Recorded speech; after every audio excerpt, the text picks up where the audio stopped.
Hello everybody and welcome back. My name is PsyonicGaming and welcome to the first episode of the Psyonic ship showcase for Starmade.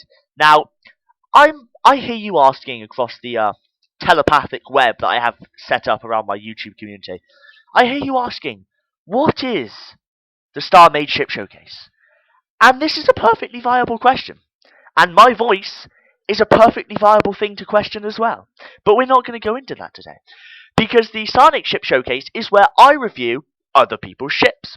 Today I will be reviewing the Isanth 6, and this is more of a pilot episode if I'm honest. Sorry, I just had to swallow something. There was something in my mouth. It was strange. I'm not going to go into it. But this is more of a pilot episode to kind of let people give feedback on how they feel about the series, what they might like me to review, and to give them an option to send in their ships for the first real episode. So in this episode, I have 4 black colour on me. In this episode, we're going to be looking at the Isanth 6. It was created by Schema, the developer of Starmade.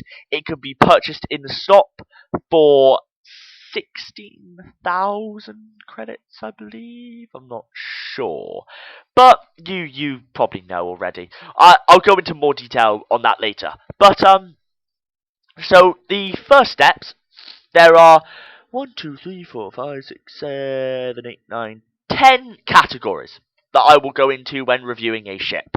These are, in the following order: the ship class, the ship role, the power capacity, the shield capacity, the armor, the weapon systems, the weapon damage, the aesthetic, the interior, and then design. Now, these all will kind of converge, and for this episode I will explain the basis of each one. So the first thing we're going to look at is the ship class. Now, this ship, the Isanth 6, I'm going to note as a small frigate. Now, a fighter, well, let me start by saying there are 7 ship classes. They range from fighter to capital ship. Now, a fighter is a small ship, such as the scout classes that I showed you in my previous Sonic Enterprises episode. And fighters, there is no inside to it. And it's just a core surrounded by weapons and hull. There's no place where you can walk around, nothing like that. It is purely a ship made for flying and shooting. A frigate has an interior, which, as you can see here, there is an interior. That is the only thing that denotes fighters from frigates. Now, the more extensive the inside, the bigger a frigate I'll class as. This is a small frigate because the inside of it's tiny, and, well, I've created fighters that are almost as big as this. They're big fighters, but this is the extent of a small frigate. A bigger frigate will probably be about the size of that asteroid.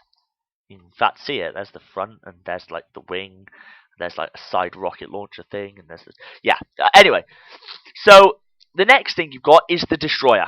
Now, to become a destroyer, you've got to have at least 2 weapon systems, and your weapons have got to be more significant than a frigate. I will have the final say on whether something is one type or not, but I will think about it in a certain case of some ships. So I'm just kind of giving you the tour of the ship as I talk. So the next class is a cruiser. Now, what denotes destroyers from cruisers is that generally cruisers are the first ships to have turrets. They're also generally the first ships to have docking bays for larger ships. So, well, docking bays that can store proper size ships. Like, we've all made the, like, small 3x3 cubes, and any ship could dock a bunch of those. Like, this could dock a bunch of those if it really wanted to. But cruisers tend to have dedicated docking bays. The final class in the main 5, that's what I call this bunch, the main 5, is the capital ship. Now, the capital ship it has everything. It's got nasty weapon systems, it's got shields, it's got fighter bays. Hell, the largest carrier capital ships can probably store a destroyer or 3 in its biggest docking bays. Anyway, so that's the ship class. Now, there are also, which are kind of, they're more utility ones. There are turrets, which are ship class, and there are stations, another ship class. Next, you have the ship role. Now, the ship role is, well, what role the ship fulfills, because you can have a capital ship that just carries other ships, in which case that isn't a combat ship, really. And then you can have a capital ship which has more weapons than a fleet of destroyers, and that'll be a battle ship. So the ship roles are this as follows. Strike ships, or commonly known as strikers, the strike class, are combat orientated. They're ships which are designed for combat in mind. They've got shields, they've got weapons, they've got armored hull. They're for attacking things and defending things.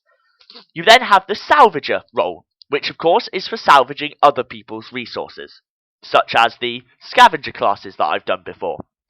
You then have you have the support role, which is power drain, power supply, repair ships. Ships that are designed to help other ships in combat. You then, of course, have the carrier, which is a ship designed to carry other ships. You then have the orbital, which is a ship that's not designed to move, it's designed to be a floating starbase, which has turrets galore, weapons coming out of its backside. In fact, I have thought of an idea of a massive, basically spiky ball covered in weapons in every direction that you just continuously click while spinning the ship around. It just fires beams in every direction. But yeah, so you've got the striker, the carrier, the support, the scavenger, and the orbital. Those are the 5 main classes. If you can think of any other classes, then feel free to leave a comment saying, what about this? If you think that there are any specific roles that you want fulfilled from a different role. The next thing you have is the power capacity. And I am going to actually go through the Isanth 6's different things. I'm going to review them now, and this will be how an actual episode will go. So the first thing we're going to look at is the power capacity of this ship. So first we're going to jump in the ship. Okay, so look at our power meter. Shooting, it recharges before we've even finished shooting. The shields, on the other hand, seem like they're going to take up more power, so we're going to go into build mode and look at the power. So we are getting 10,687 a second. Now, that is more than you'll ever need for this kind of ship. You will never run out, ever. So I'm going to give the Isanth 6 a power capacity of perfect, a power capacity rating of perfect, because you're never going to come across the problem where you're running out of power. The next thing we're going to look at is the shield capacity. Now, I actually have an Isanth 6 sitting here. Quite nicely, which I'm going to be using. I actually did try and do this video before, which is why there are holes in this ship. Anyway, so if we just pop here. So how many shots does it take to bring the Isanth to no shields? 1, 2, 3, 4, 5, 6, 7. 7. Okay, that's pretty decent, considering the Isanth 6's weapons are quite powerful. We're going to give the Isanth 6 a shield capacity of average. Next thing we're going to look at is the weapon systems. So the weapon systems we have here are a docking beam, as per standard, and a weapons computer containing 2 antimatter cannons. These antimatter cannons are the only weapons of the ship, and therefore the weapon systems are 2 antimatter cannons. Kind of self-obvious. The next thing we're going to look at is the weapon damage. So for this we're going to use this helpfully placed meteor. So the weapon damage of the Isanth 6 ranges from 138. Going to reduce these to 0.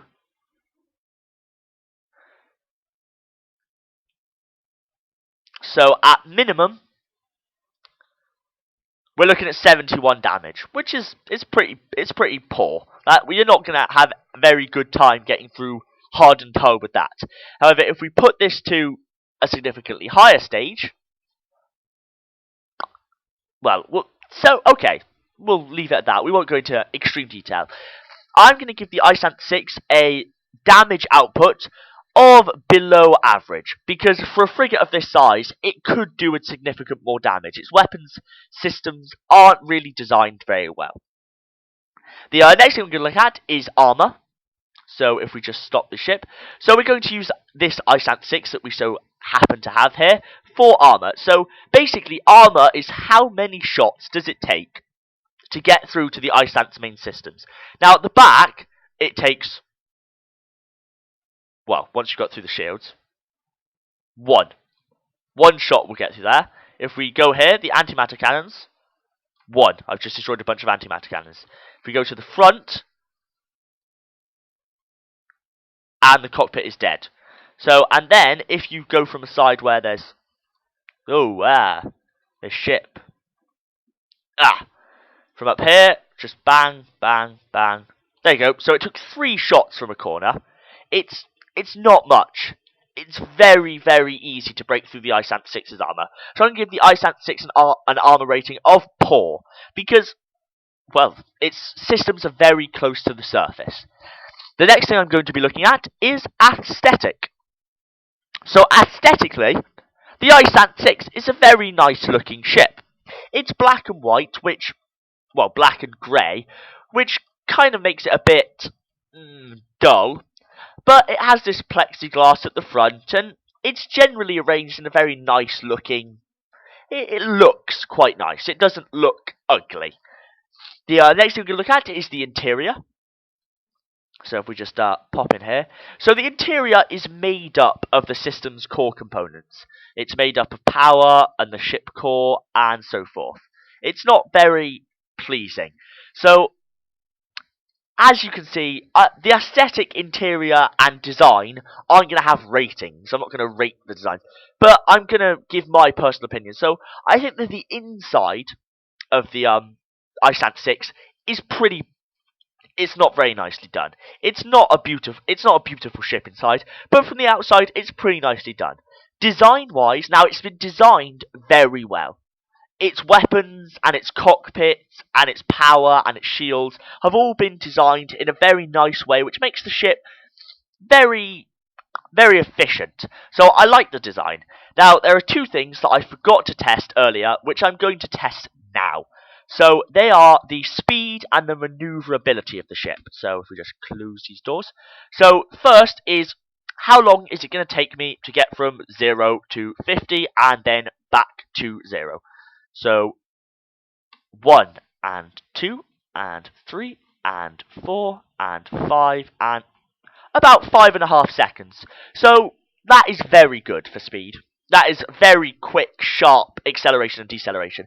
So I'm going to give the Isanth 6 a speed rating of excellent. Not perfect, but excellent. The final thing is maneuverability. So all we need to do for maneuverability is see how fast it takes to do a full circle. It's not very good. It turns very slowly. Okay, for what it is, it's done very well on speed, but it is very, very slow at turning. So I'm going to give it a below average quality for maneuverability. So that is the Isanth 6. So if now we're going to go over everything again, and the details should be coming up on screen as I say them. If they're not, bear with me, I had some editing problems. There'll probably be a reason in the description. So, we have the Isanth 6. It is a small frigate with a striker ship role. Its power capacity is perfect. It has a shield capacity of below average. It has an armor rating of poor. A maneuverability of poor. A speed of excellent. Weapon systems are 2 antimatter cannons. Weapon damage is average. Aesthetic, I think, is very nice. Interior could be better. Overall design, well made. I would give the Isanth 6 a 7 out of 10, because it is a good ship for what it does. This has been PsyonicGaming, and I hope you've enjoyed the first episode of the Psyonic Ship Showcase.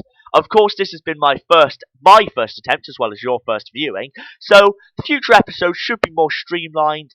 I can include other stuff. But remember to leave your feedback in the comments, like the video if you liked it, or if you're just cool, you know. Subscribe if you want to see more Psyonic Ship Showcases, and check out the link I just clicked and pointed downwards. You couldn't see that. Check out the link for a Black Ops 2 commentary where I describe the other various Starmade series that I'm going to be doing in the future. Thank you for watching. My name's been PsyonicGaming. I'll see you next time, guys.